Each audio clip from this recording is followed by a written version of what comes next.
tahun yang lalu ketika penguasa Jepang Taiko sedang sekarat, ia memberikan wasiat kepada Toranaga yang mempunyai kedekatan dengan dirinya. Ia sempat menawarkan untuk menjadi regen satu-satunya sampai putra mahkota cukup umur untuk memimpin Jepang. Namun karena kecerdasan dan kewaspadaan Toranaga yang tinggi, ia menolaknya karena hal itu akan memicu kebencian musuh-musuh mereka sehingga langsung mengincar dirinya dan putra mahkota setelahnya. Jadi untuk mencegah perpecahan dan perang saudara setelah kepergian Taiko, Taiko membentuk Dewan Regen yang berisi 5 anggota, salah satunya Toranaga. Mereka berbagi kekuasaan sampai putra mahkota berusia 16 tahun. Pesan terakhir dari Taiko adalah agar Toranaga menjaga putra mahkota dari musuh-musuhnya, serta mengajarkan bahwa menjadi penguasa tertinggi adalah orang yang paling kesepian di kerajaan. Sementara itu, kepala gereja Portugis mendapat informasi tentang kedatangan orang Inggris dari Rodrigues. Mereka juga membaca jurnal perjalanan John yang menurut mereka menunjukkan dosa-dosa John yang dilakukan selama ini. Namun Dewan Gereja tidak berani memberikan jurnal tersebut ke orang Jepang karena ada beberapa detail yang tidak menguntungkan bagi Portugis, yaitu kejadian di Macau, Cina. Rodrigues memperingatkan Dewan Gereja untuk berhati-hati dengan John. Martin selaku guru spiritual dari Mariko menuju ke istana Toranaga untuk menjadi seorang penerjemah antara John dan Toranaga yang pada saat ini John berhadapan dengan Toranaga. Toranaga adalah orang yang detail dan teliti. Untuk menghindari penerjemah yang tidak benar, ia menghadirkan Mariko untuk menjadi penengah. John juga khawatir ucapannya akan dipelintir oleh penerjemah dari Portugis, namun Martin menegaskan bahwa ia akan berkata jujur.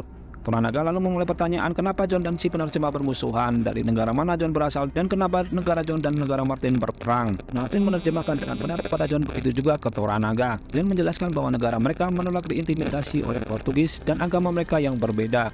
John menegaskan bahwa ia bukan bajak laut, ia mempunyai izin berlayar dari pemerintah Belanda. Senjata yang ia bawa adalah bentuk dari pertahanan diri.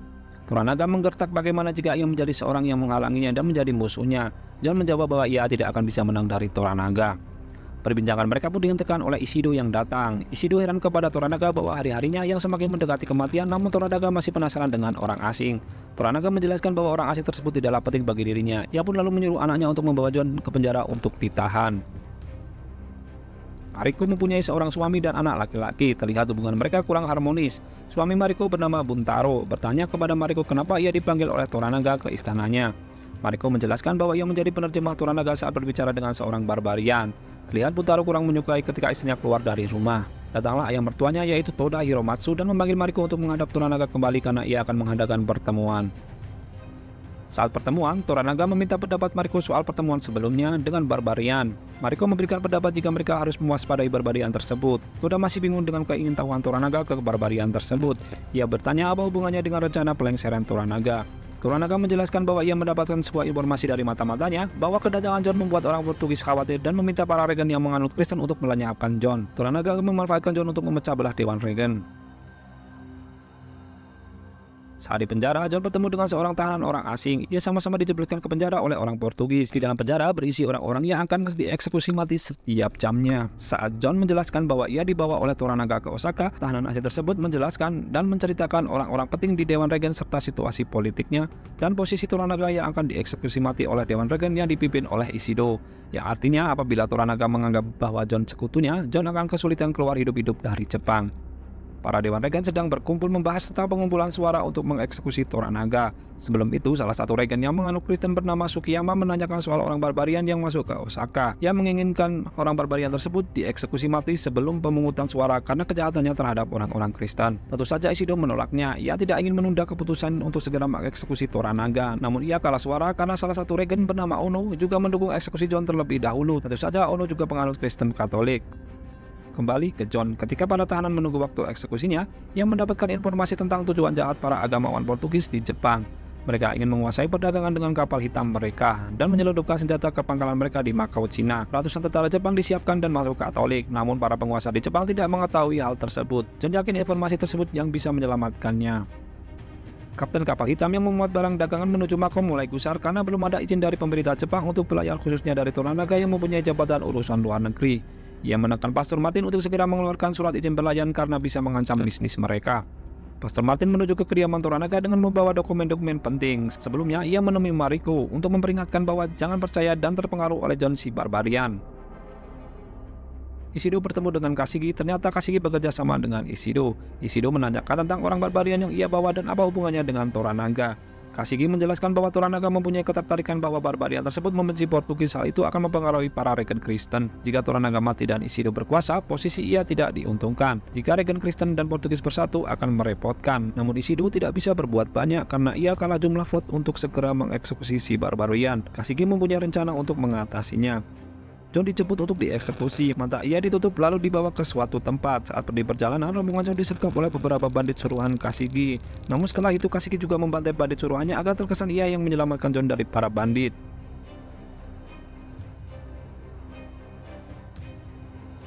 John dibawa dan bertemu dengan Toranaga dan bawahannya. Toranaga sebenarnya mencurigai Kasigi karena dia ada di waktu dan tempat yang tepat ketika John disergap bandit. Namun Toranaga membiarkan hal tersebut. Toranaga melanjutkan pembicaraan sebelumnya dengan John, sekali lagi dengan Mariko sebagai penerjemahnya. Toranaga dan putra mahkota ingin mengetahui negara asal John, siapa pemimpinnya dan adat istiadatnya. Ia juga memberikan John sebuah kayu untuk menggambar peta dunia dan posisi negaranya di pasir. John lalu mulai menggambar peta dunia sembari menjelaskan dengan pengetahuannya. Ia juga menjelaskan jalur mana yang ia lewati untuk menuju ke Jepang. Mereka melewati jalur yang berbeda dari Portugis dan Spanyol karena harus menghindari pangkalan Portugis di Macau. Dan memberitahu bahwa di pangkalan tersebut terjadi kegiatan penyelundupan senjata untuk pemberontakan kepada Taiko dan Ronin atau pasukan samurai Jepang yang tidak mempunyai tuan. Toranaga mulai tertarik dan memintanya untuk menggambar peta lebih detail nantinya. Namun sebelumnya ia ingin mengetahui letak semua pangkalan Portugis dan menjelaskan kembali bahwa 70 tahun yang lalu Portugis dan Spanyol mempunyai perjanjian untuk saling membagi wilayah kekuasaan atau jajahan yang menurut mereka daerah yang belum ditemukan atau dijelajahi, dan Jepang termasuk bagian dari wilayah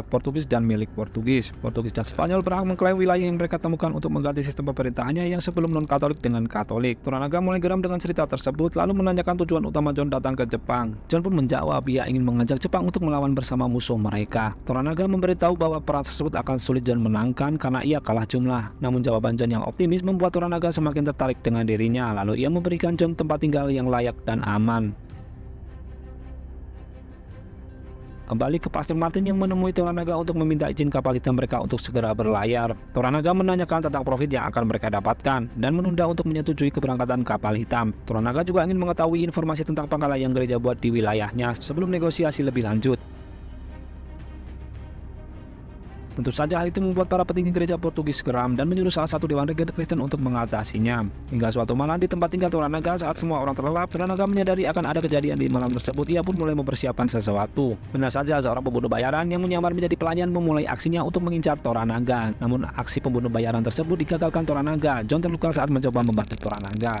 Ternyata Toranaga sebelumnya sudah memindahkan posisinya dengan John. Si pembunuh bayaran tersebut mengincar John, bukan Toranaga.